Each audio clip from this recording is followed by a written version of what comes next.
wildlife resilient forest project. This project is about demonstrating and promoting a sustainable forest management approach at the watershed scale. We are today, we have reached around 180 attendees, registered attendees. I see many of you are still entering the room. So it's a good number. We will listen to 5 presentations from 6 speakers from the project today. The presentations will be available on our website as well as the recording of this webinar. And you will be advised after the end. We will receive a message after the end of the webinar. Just a few other practicalities for how to manage the webinar. First, you can use the question and answer section that you can find. You see in the middle of your screen, bottom part of your screen, there is a question and answer section. Please use these for posting your questions by typing. Some of them will be answered live during the webinar. Some of them will be brought to the speakers. You can also use the chat function, but you can only chat with other attendees. Your microphones are muted, but if you wish to speak, please raise your hand and we will open up your microphone depending on the time available for questions. We have a question and answer section at the end of the agenda, so there should be plenty of time also for interacting. Interaction is exactly what we are looking for today, and I think this is more or less all. With this, I would like to introduce our first speaker for a first project description, Maria Gonzàlez Sanchis, project coordinator, and she will give a first introduction to the project. Maria, the floor is yours. Okay, thank you. Hello, everyone. I don't see now the screen sharing. I'm sorry, but oh, you already did. Okay. Well, I'm going first to present a little bit of the context we're going to talk today. First, a brief introduction about the project. Then forest management approach. Then we will talk about these DSS tools we are developing in the project. And we will show you a practical example, and at the end, like Maurizio said, a question. So the project that is developing this webinar, it's called it's Resilient Forest, and it tries to couple water, fire, climate resilience with biomass production in the forest management in order to adapt foresters to climate change. The goal is to promote a different forest management approach at water scale that improves forest resilience to wildfires, water scarcity, environmental degradation, and other effects induced by climate change.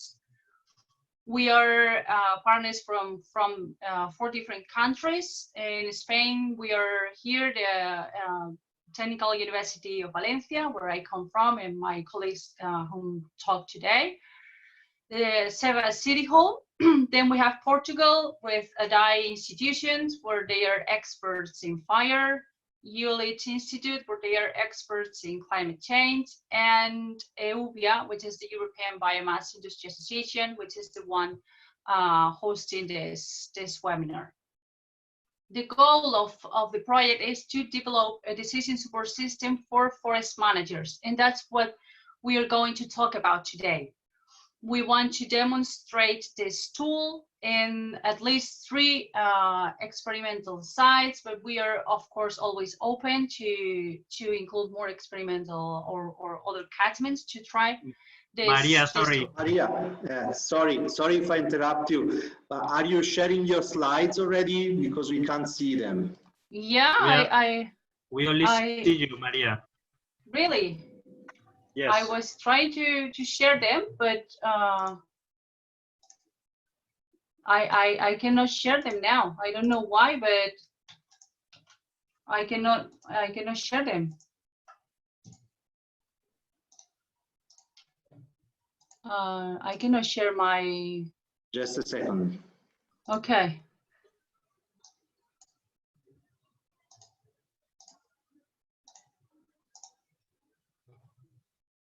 I will share mine.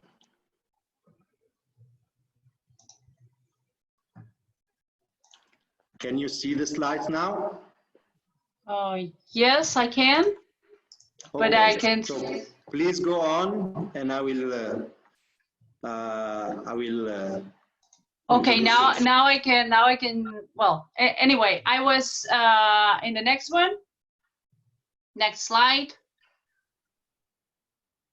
Where I was talking about the partners here, then the goals, and finally, what the next one, please. But how did we conceive this? I can share the screen now. Okay. You can. Yes, I do. Okay, I'm sorry about this, but I don't know what happened. Now can you see my screen? Yes, we can see it. All fine. Okay. Well, I was talking about the goals of the project. We're going to develop DSS, sorry, decision support system for forest managers, and that's what we're going to talk about today. How did we conceive this DSS? It's kind of like an equalizer, where we're going to combine multiple benefits derived from forest management. The user is the one who is going to tune these benefits, and we're going to obtain an optimization of this forest management.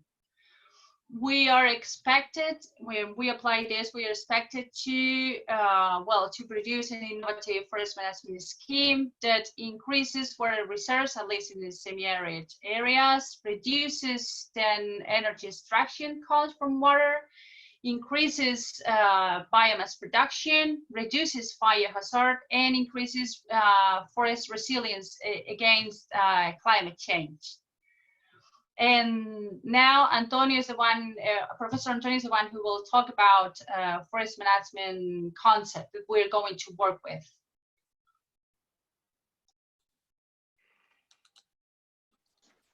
Okay, so you can stop sharing your screen and Antonio will introduce. Okay, perfect. Hello, can you see my screen? Not yet. Right.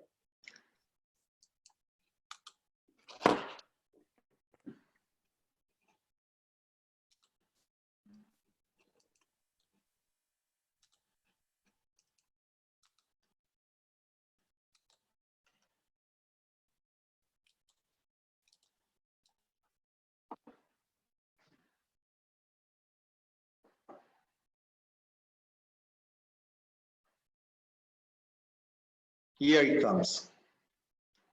Perfect. Okay, yes, let me put in presentation form. So it's okay now? Yes, we can see the screen and we can hear you loud and clear. Okay, thank you. So good morning, everyone. My name is Antonio del Campo. I have a forestry background. I am professor I research and teach in forest ecology and ecophysiology, forest hydrology, forest fires, forest restoration. And today here, I want to, my short presentation is dealing with the first focusing our narrative into the broader field of forest management. So the narrative of this LIFES project, and then highlight the role of forest management, not just in producing conventional products like timber or biomass, but also byproduct goods and services, G and S from now on, that should be quantified. So by producing this GNS, we can broaden the targeting, the targets of our forest management. And for that purpose, we might need tools which would help in the decision-making process. So that would be the sketch of my presentation today. First, at the very basis, we have the many, the highly differences among the different species that compose our forest. So we have very different forests because we have very different species composing the forest. Differences because of the light requirements for regeneration, because of the water stress response, because of the growth habit. So because of that, we have very different forests, and accordingly to those differences, we have different management goals. At the end, a silvicultural system is nothing but a package that integrates those differences, and at the end, it applies a package of silvicultural treatments. So these silvicultural treatments will vary according to the species, to the site. And here we have many different treatments or cuttings that could be related either to preparatory cuttings or to seeding or to regeneration or to improvement treatment. Here we have thinning as a kind of silvicultural treatment, and today you will hear a lot about thinning. So this is just to frame the context of thinning.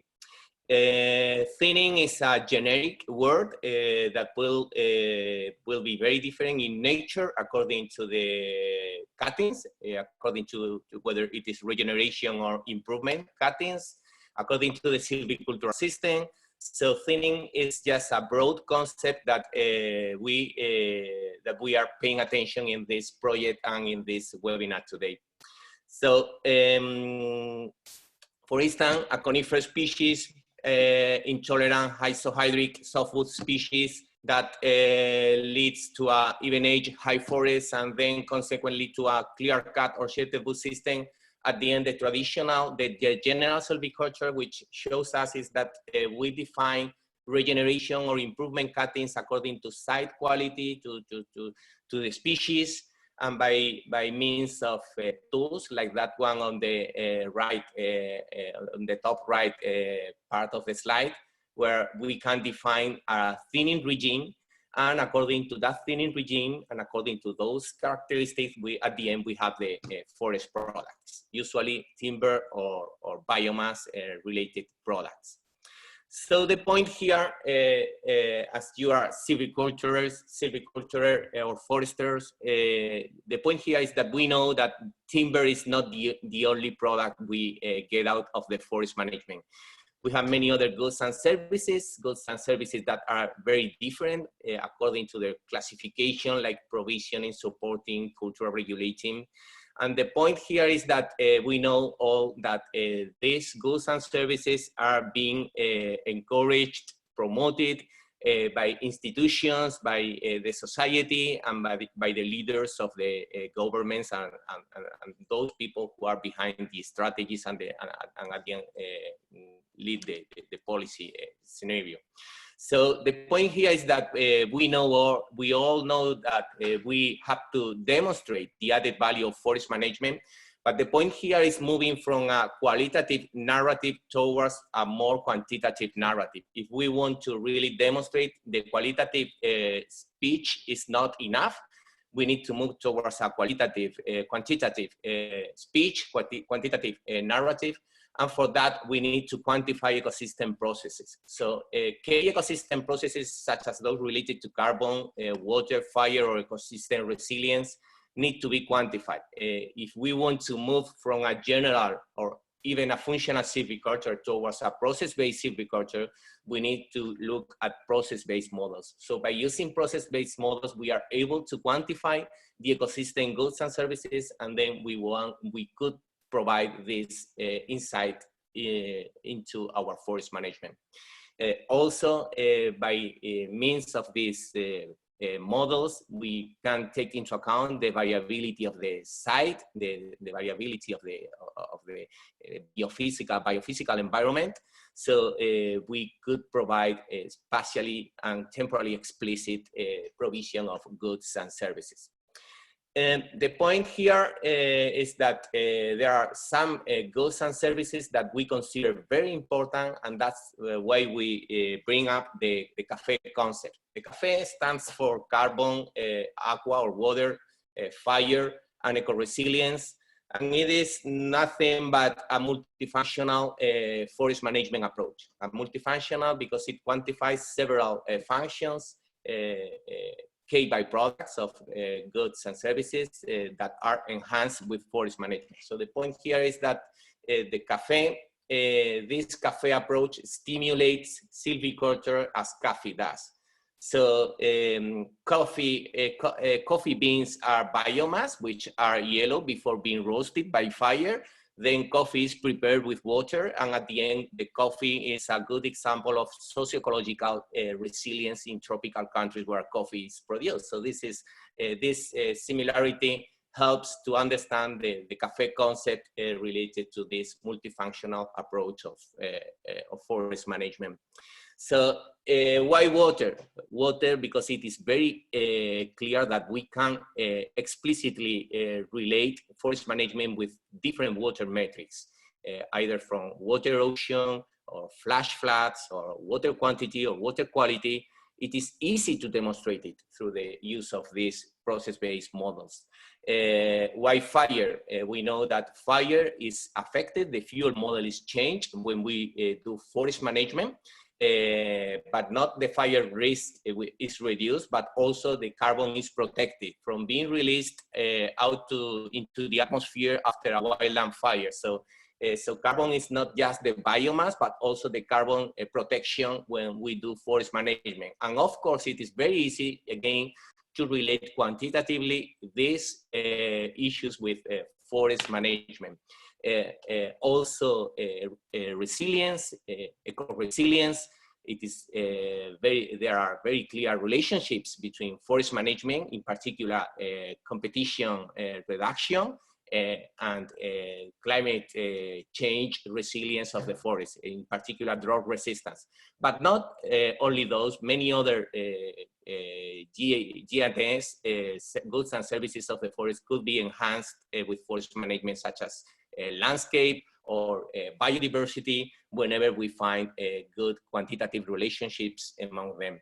So in this context, maybe we can even bring up more objectives, more targets for forest management, not just the traditional timber or biomass-oriented forest management, but we could consider more objectives whenever biomass is not enough to unleash forest management in areas where productivity of the ecosystem is not so high. So maybe we can add more objectives, and to avoid confusion with so many information, so many objectives, maybe we need to optimize among the different objectives. So if we want to go to a process-based silviculture, we need to take into account all these objectives and tools that will help in the optimization or the organization of the information.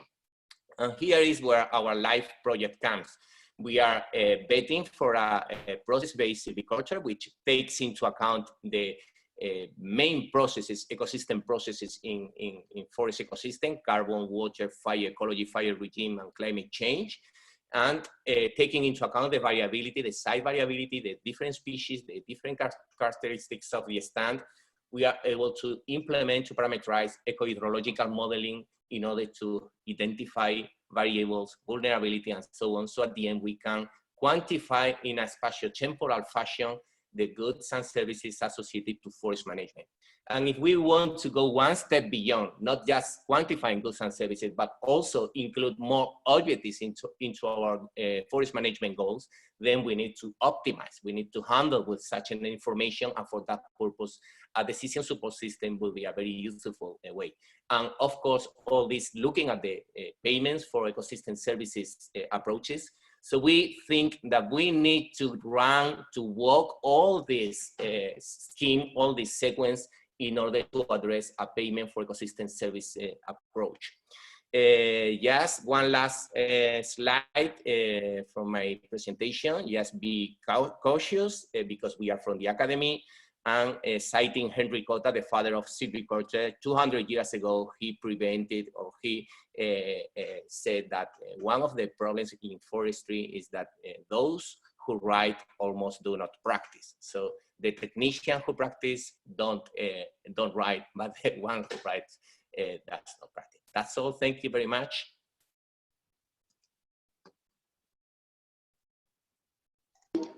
Thank you, Antonio. Thank you also for the perfect timing. I repeat, if you have any questions, please use the question and answer panel to type your questions, or raise your hand with the button next to your name in the participants list, and we can open up your microphone in the question and answer session later. With this, I would like to give back the floor to Maria for a general description of the tool. Okay, thanks. All right, now can you see my screen? Yes. Okay. So, well, now we're here. I'm going to talk about, to give the highlight of this decision support system tool we are developing in this project. So what is it? It is a tool that brings together the forest management concept Antonio just talked about and a decision support system. So it is the picture I showed you before. We conceive it as the kind of equalizer where the user will bring together other benefits besides biomass production, and will optimize the generation of these benefits. So first of all, a bit of what is a DSS? What's the DSS concept? It is an interactive computer-based tools that assist in the decision making. This is really important because this tool will assist into the decision process, but will not give you the final decision when addressing complex management problems, and it integrates computer-assisted graphical design, geographically reference databases, and graphical tools. We are now in the alpha version, and through the project, we are going to develop a final tool which will be user-friendly, flexible, capable of learning, that interacts, and fast response. So what can I use it for, this tool? What can it be its use? Well, it's to develop this forest management approach that Antonio talked about, is to bring together more than one benefit when I'm planning my forest management scheme.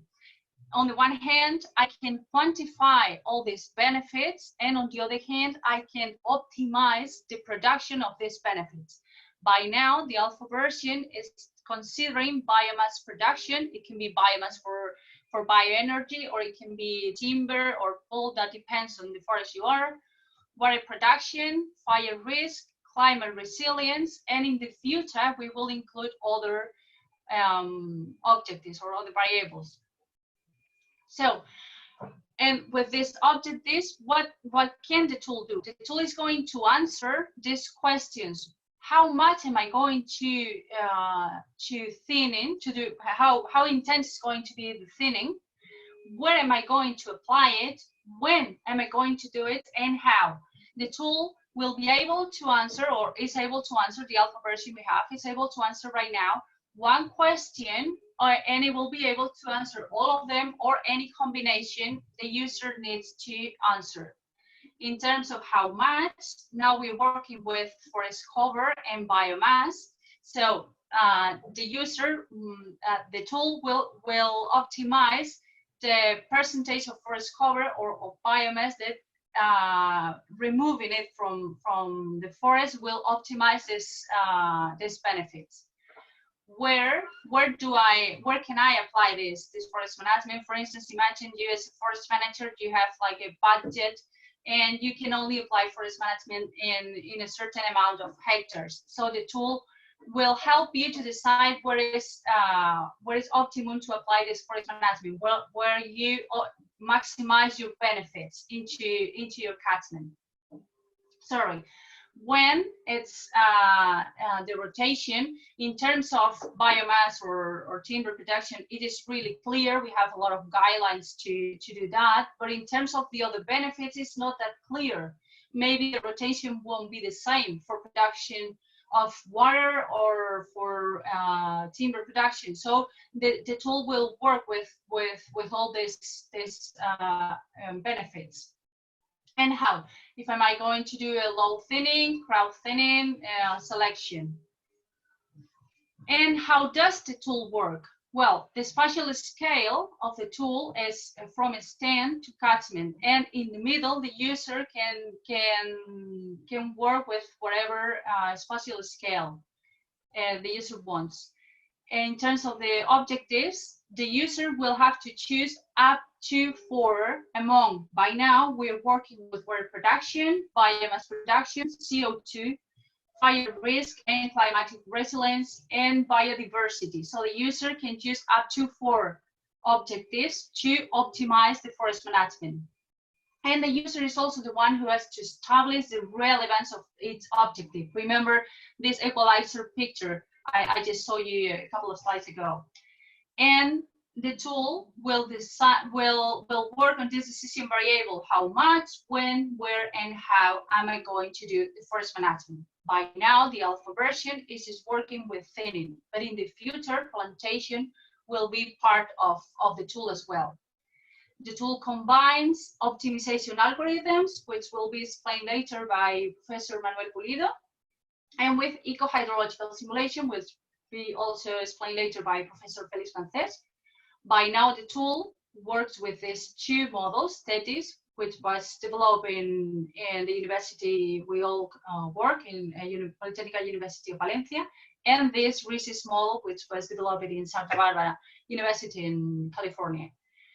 And the result of the tool is a list of possible optimum solution. And with this list, the user is the one who will decide which solution wants to keep. What do I need to do to run this tool? On the one hand, as I told you, it combines hydrological simulation and optimization. In the part of hydrological simulation, the common inputs, are always digital terrain model, information about the vegetation, species and forest cover maps, soil characteristics, and climate data. And from the part of the optimization, the user will need to outline the forest management possibilities and objectives accordingly. I mean, the user is the one who has to know which objectives want to optimize, and the management possibilities can apply. So far in this scheme, this blue square means what the user has to prepare, has to bring into the tool. Is the model inputs to prepare the eco-hydrological model, and then the user is the one who has to know the management options and which objectives the user wants to optimize. Then it will be combined with the optimization algorithm, and all the combination will give you this list of possible solutions depending on the questions you want to answer and the objectives you want to play with.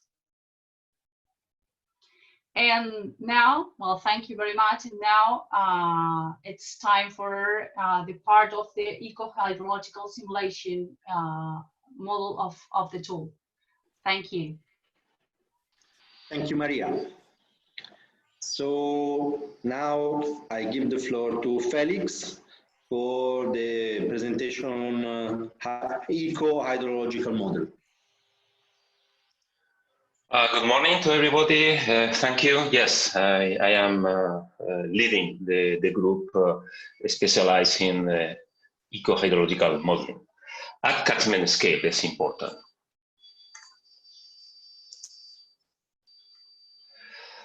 Why an eco-hydrological model? Well, the objective, as Maria just explained, is to produce basic information about the vegetation and about the water cycle, percolation, total amount of water resources, flood regime, erosion, etc. For other models, to convert our vegetation results into biomass production, the soil moisture in one more factor for fire risk, climate resilience, and of course also directly to the decision support system with different forest management alternatives and also with different climate scenarios. So, because we have both forest management alternatives and climate scenarios, we need to reproduce the interaction between forest management and the water cycle at catchment scale, but also at the same time pixel by pixel, because the forest management can be done differently in space. The tool I'm going to present is our model, eco-hydrological model called TETIS. It has been developed by our group since last century, actually. Now we are in version 9, and you can download for free on the web. It's in Spanish and in English, by the way. The idea is, the philosophy in TETIS modeling is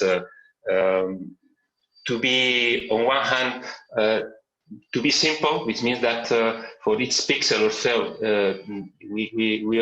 our approach is a conceptual approach with a tank structure, but always with physically based parameters, because if they are not physically based or biologically based or chemically based, it will be more difficult to do an estimation of them.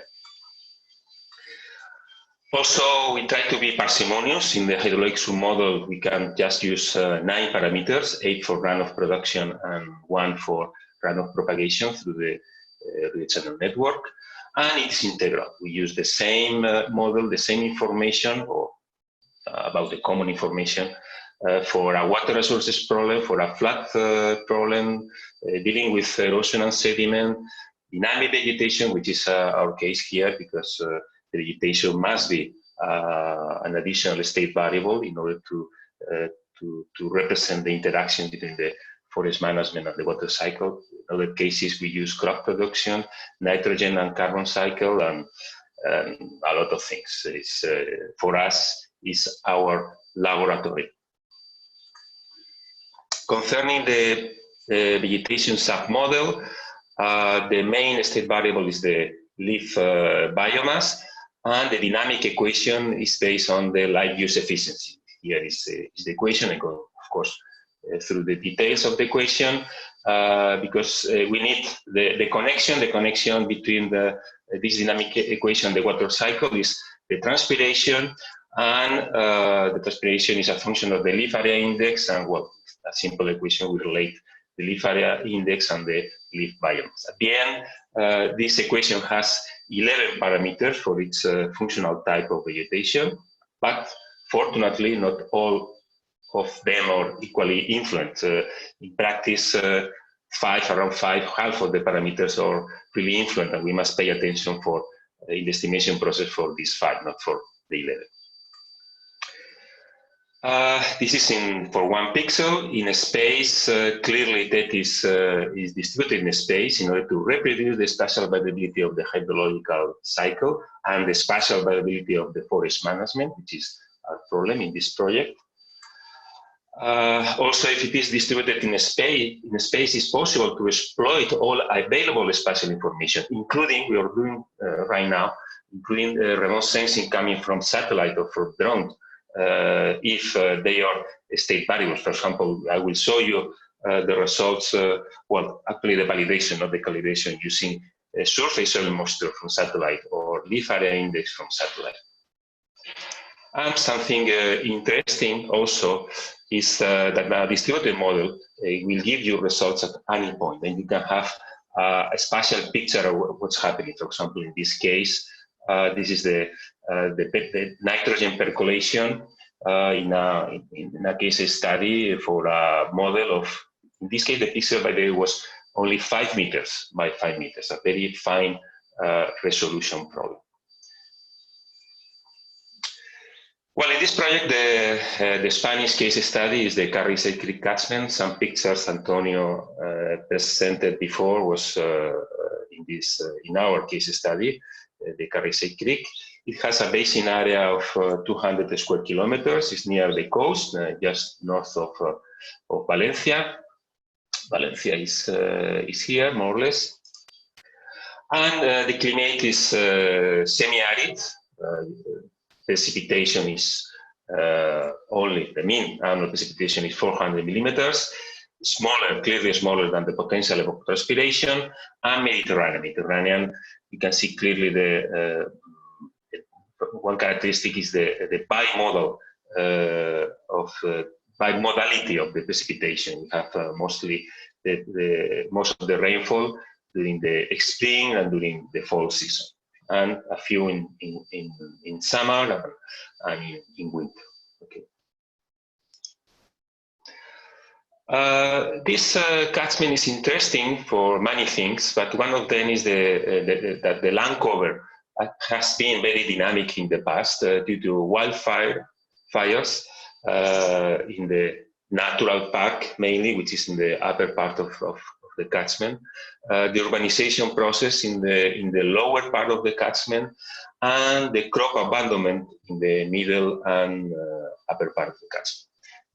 More or less nowadays, less than half, 45% of the catchment is covered by pine forest, shrub, and transition from shrub to pine forest.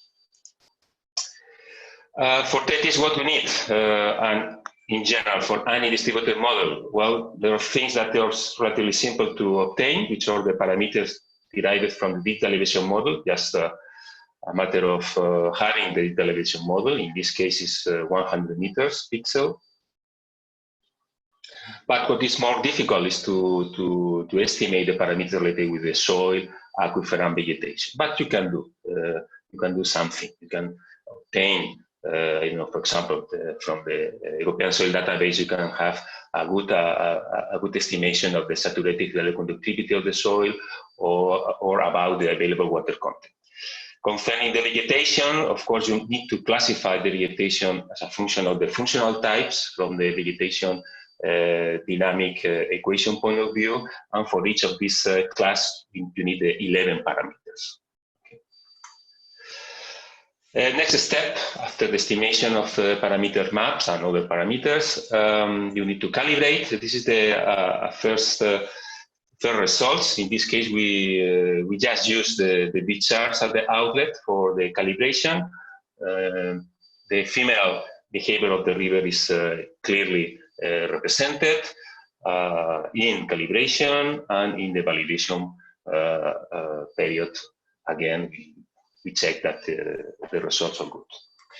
We can do satellite validation, comparing the surface soil moisture with simulated by the model and observed by satellite, or the same with the leaf area index. And here are the two maps, not for the case study, for another one, with the R square of the time series of maps of both observation and simulation. And for the surface soil moisture, you can see, okay, there is a good spatial representation, because most of the pixel, the R square is above 0.4. And for the leaf area index, well, there is some deterioration. So our idea is to improve the estimation of the vegetation parameters. What we can do is to use the leaf area index in the calibration process to improve this correlation between observations and simulation. Just an example of results of the exploitation of this model. We just have two forest management alternatives: do nothing without forest management, a forest management equivalent to a thinning of half biomass every 5 years in some pixels in the catchment. Two climatic scenarios: a dry period of relative dry period for us for this catchment, 260 millimeters per year, and a relative wet period of 520 millimeters per year. And what we can obtain Yeah, this is the evolution of the leaf area index. You can see clearly the thinning and the recovery as expected for each, in this case, for different species, and this is without forest management. The summer periods are clearly representing the leaf biomass.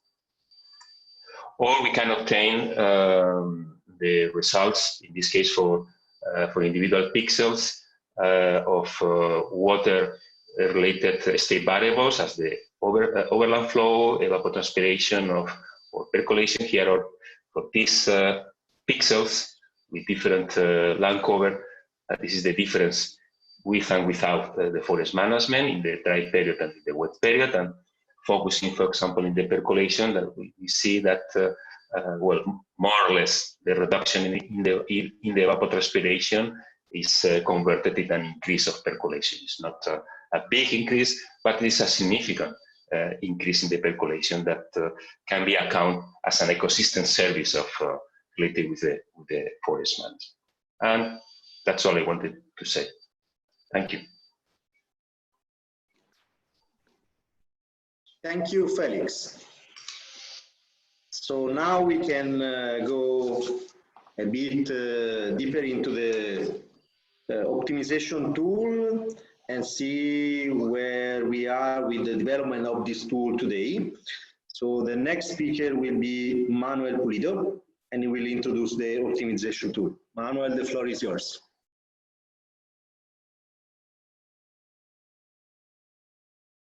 Please open your microphone, Manuel. Open your microphone. Okay. Thank you for the introduction. Good morning. Share your screen in case you have any slides. Yeah, I'll do in a moment. So good morning, everybody. Thank you for your interest in this webinar. I can see in the chat that the webinar is being followed by people from very different countries. So I'm glad this is happening. I'm Manuel Pulido Velázquez. I'm professor at the Technical University of Valencia, EUBIA, and also director of our research institute of water engineering and environment, IAMA. So I'm going to share the screen. So probably you can see the screen now. Yes, perfect. Thank you. Okay, great. So let's move on. So my colleague Maria was explaining the decision support system concepts, and I have to say that it's not a new concept, has been there for a while, and this concept has been applied to the management of different resources management problems in complex systems. So this is usually the common condition, no? So for solving complex management in complex systems.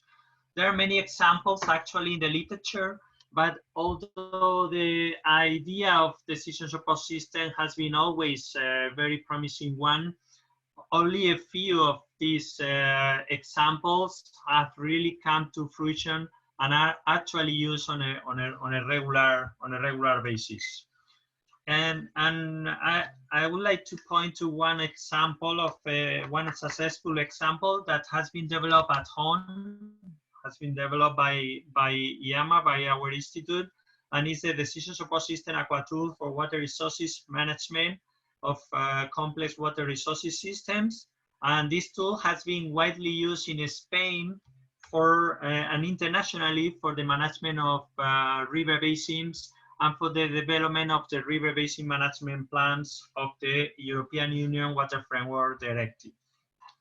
Actually, the main expertise of my research groups is the development of decision support systems, particularly or mostly for water resources planning and management, combining simulation and optimization tools, and this is actually the main role of my group in this project. We have developed decision support system for water management all over the world, as you can see in the slide, for cases in the United States, Rio Grande, California, in Spain, many different river basins, in Asia, in other part of Europe, etc. Apply to reservoir operation, water management for agriculture, conjunctive use of surface and groundwater resources, water quality management, climate change impact and adaptation, etc. Well, we usually talk about 8 main elements in smart choices in decision-making problems. We need to consider, well, there are 5 main elements. That will be first, the definition of the problem. Second, the selection of the performance objective in our model. Third, we need to define what are our management alternatives. The selection of the management of decision variables. Then we need to assess the consequences of those alternatives with regards to the achievement of the objective of the problem. And finally, we need to evaluate the trade-off and through the interaction with the stakeholders, we need to select the solutions to be implemented. But additionally, we have to consider things like uncertainty, risk tolerance of the decision makers, or link decisions. So after we define the problem, and this having already discussed the problem we are tackling, we have to set the objective. And the objectives are key because are the basis for evaluating our alternative. The objectives are going to be our decision criteria. And forest management is clearly a multi-objective problem. My colleague Antonio was talking about multifunctional forest management. No? So we need to simultaneously consider several objectives, and we need to define certain metrics that are that we are going to use to measure the performance of the system in terms of the degree of achievement of the objective that we are considering.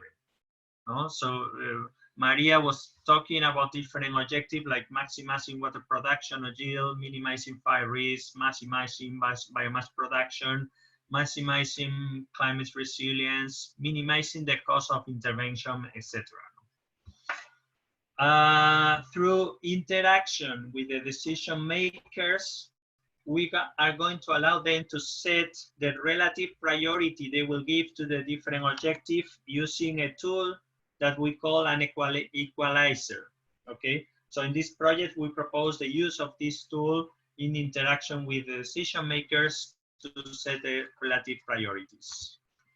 After we define the objective, we need to define also the management alternative, what is going to be our decision space. And this is very important. You can never choose an alternative you have not considered. So you need to think carefully about the different options you might have. In our case, my colleagues were talking about considering the spatial allocation, the timing, and the intensity of the thinning. No, this is for following what has been called the C.A.F.E principle by my colleague Antonio. Next steps is to evaluate the trade-off. So this is because we have many times the objective will be in conflict with each other. So for example, biomass production versus increasing water yield or minimize fire risk. No? So there will be some conflicts, and so we need to identify what we call the Pareto front. The Pareto front is basically the set of optimal solutions. The optimal solution are the non-dominating solution in a multi-objective problem.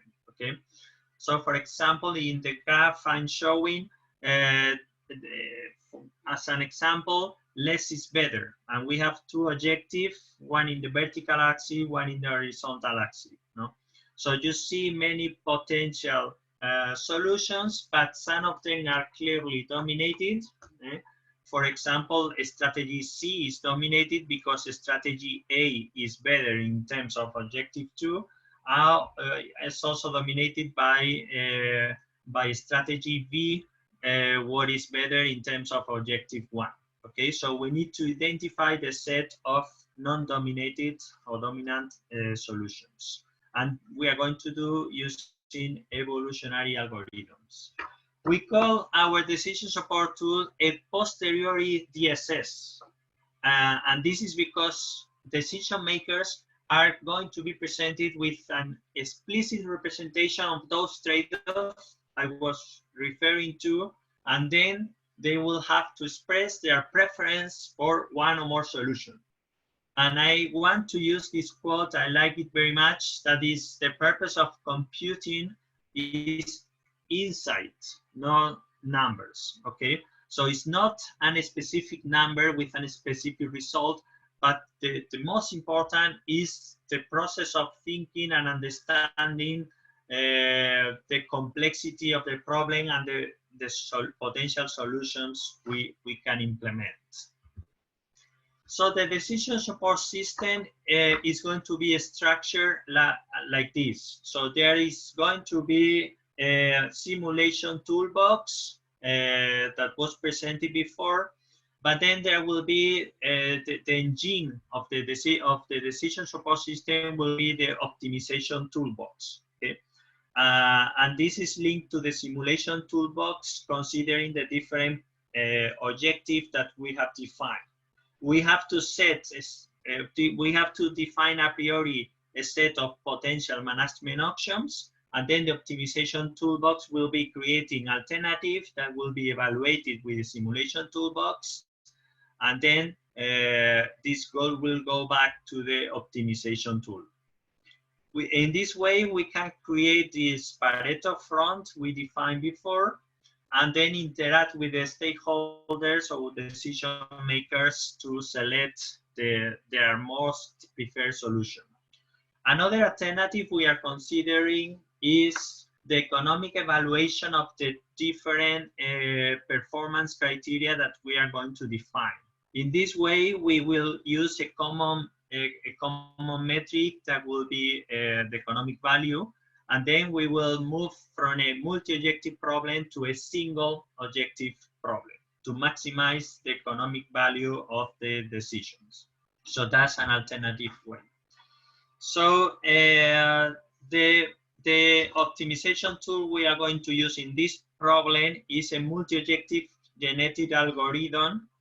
It's called BORG, and it's an open source code developed by researchers from Pennsylvania State University, and it's using the basics of genetic algorithm is very simple. It's a very computationally efficient method for solving complex optimization problem by simulating the process of biological evolution. Basically, this is based on the mechanism of natural selection, the survival of the fittest of Darwin. So genetic algorithms are biologically inspired, stochastic, so random meta-heuristics search for combinatorial search and optimization. But this more complex definition can be translated into fancy methods of trial and error that are excellent for searching through large and complex data sets for an optimal solution.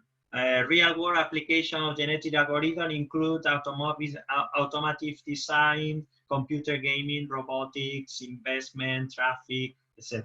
So all genetic operations, they work in the same way. So first we create a population of random chromosomes. So basically a string of binary numbers or genes.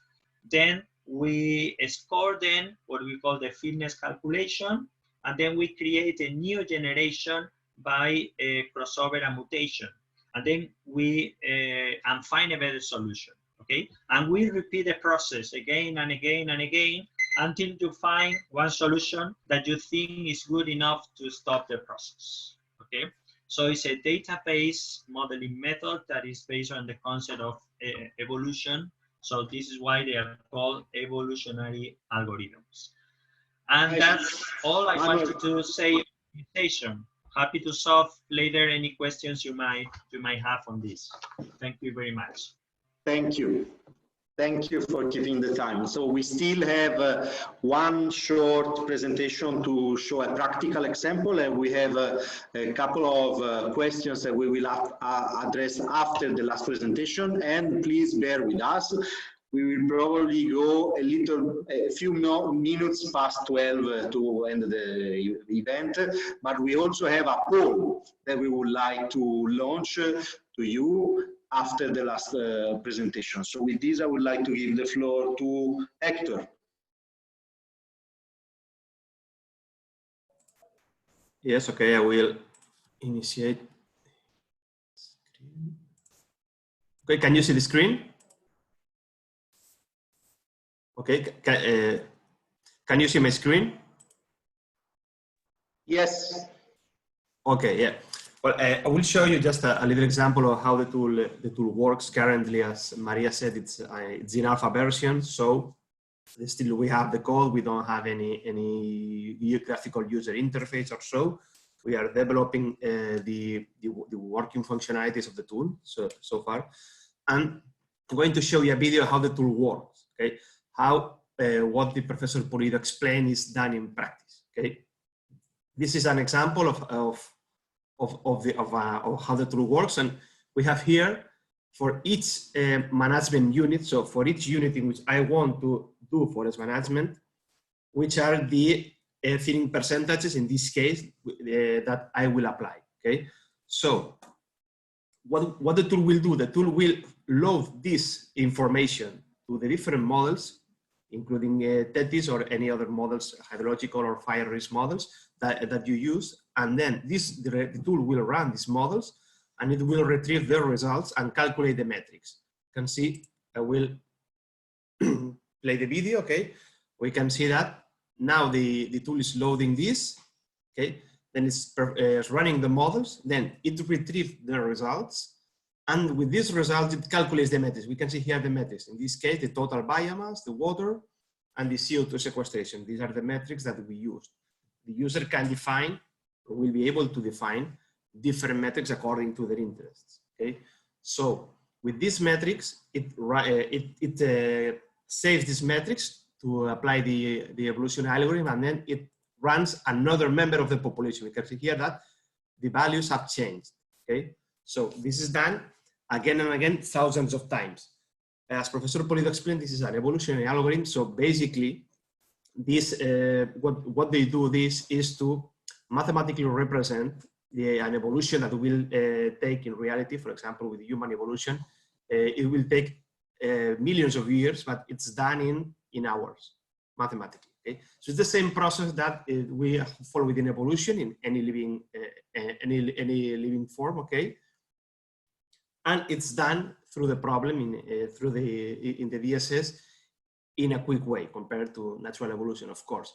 And they use the same mechanism that this evolution follows. So this is done thousands of times for the DSS before yielding the final results, so the optimal alternatives. Okay, we need to take into account that the speed of this algorithm depends on the computer, but we need to bear in mind that it will take thousands of times to run this model. So the time is expected between hours and days, depending on the computer that you use. Okay, and this is how it works. It's done for each iteration. All the alternative treatments are simulated, and then these are updated iteration after iteration, and they are rerun and they are re-updated. Okay. And the final results will be something like this. Okay, this is the end of the video.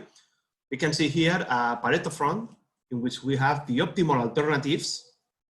Okay, this is a 3D plot, and this is an spaghetti plot, a parallel coordinate, where we can see the performance of any management alternative on the three objectives that we have considered in this example.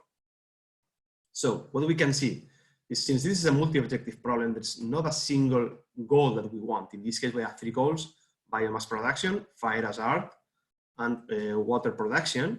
We can see a different sets of alternatives that yield different performances on these objectives.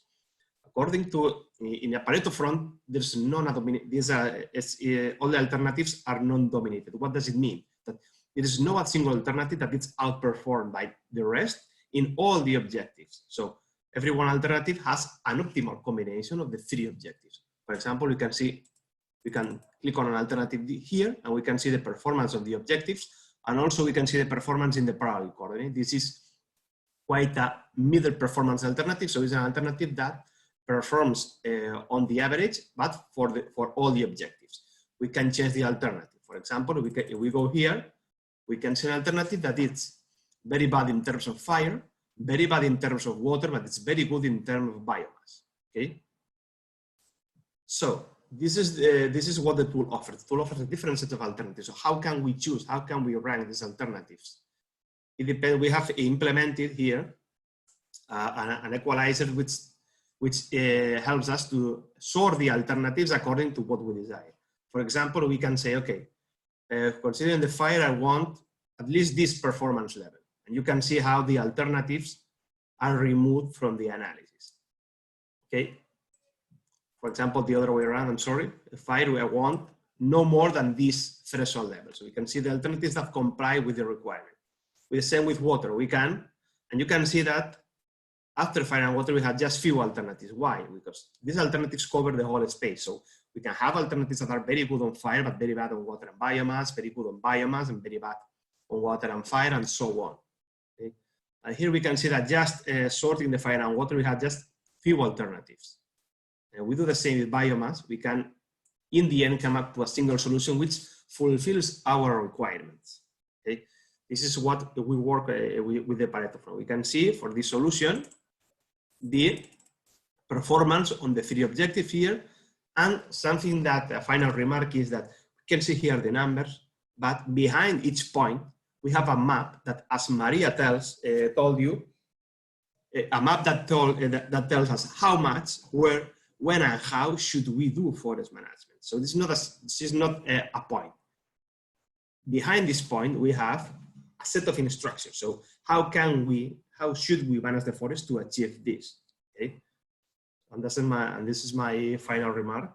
So thank you. If you have any questions, we'll be happy to answer them.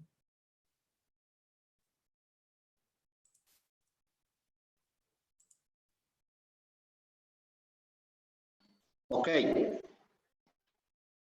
So thank you, Hector. This was our last presentation. In the meantime, as you see, we have launched the poll with 2 very simple questions regarding the DSS tool. It is important, it's extremely important for us to have feedback because we are still improving this DSS tool. So please answer this poll, while I would like to take 1 question from the question and answer section. What is the methodology that is proposed to evaluate the objectives from an economical point of view? And I would like to address this to Manuel. And then we have 1 raised hand by Maria Peña. We will open up the microphone to her. So please, Manuel, could you reply to this question about the economical value? Sure. Thank you for the questions. Of course, this is challenging. We have to first. It's important to say that there is no single economic method that we can use to value all the ecosystem services provided by the forest.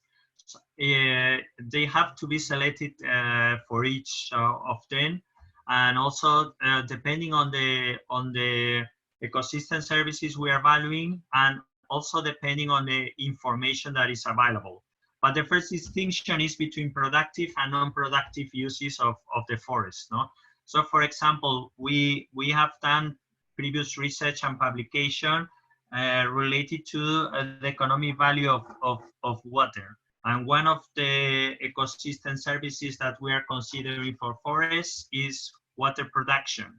So the thinning of the forest can contribute to increase water yield in the basin, and this water available will have a value for the downstream users in the basin. We are computing this value using economic demand curve for water that we use in what we call hydroeconomic models. But this is just one example of the evaluation of the services. No? If you are evaluating CO2 sequestration, for example, then there are methods to do that. Or if you are evaluating biomass production, or you have also the economic value of the timber that is produced, etc. So at the end, it's a mix of economic methods that you will have to apply to get a final estimation. Also, yeah. Yes, thank you, Manuel. In the meantime, I would also like to invite all the speakers, all the panelists to start their videos so we can have a more like a panel discussion. Perfect. I think there was also another question related to the economic aspects, and someone was already answered. Let me just check. Yeah. Okay, some of them were already answered. I have one question that I think can resume several of them. If I'm a forest owner or an authority and I want to use this tool, what should I do? Who should I contact and what can I expect? Okay, I'm going to answer that. Well, you should contact directly the LIFE project. You can go to the website and you can contact directly LIFE project or either of the panelists. We are here, and well, you should explain your case, your study case, and of course we will give you support in all the modeling part, because we understand maybe it can look kind of difficult or complicated for some user. Thank you. It's good to see that we have received a lot of questions and open questions now. Maybe my colleague Giulio can help me to address some of the latest ones. I see now one by Carmen Merino Zamora about soil characteristics. What degree of detail, what scale should this input have? To what level of detail should we have these accurate soil maps? Well, I have answered in the chat that nowadays the best source of information for soil characteristics is the European Soil Database. The present version of this database is with a pixel of 250 meters. But probably in most places in Europe, the actual precision is not as fine as 250 meters. But for most of case studies, enough. However, as we say in Spain, with more sugar, more sweet. You put more information additional to the European Soil Database, of course, your result will be better.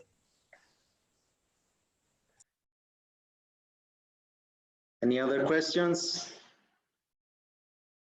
Because we are close to ending the session. I think it's. I think we addressed many of them. We will go one by one to the unanswered questions and we will reply.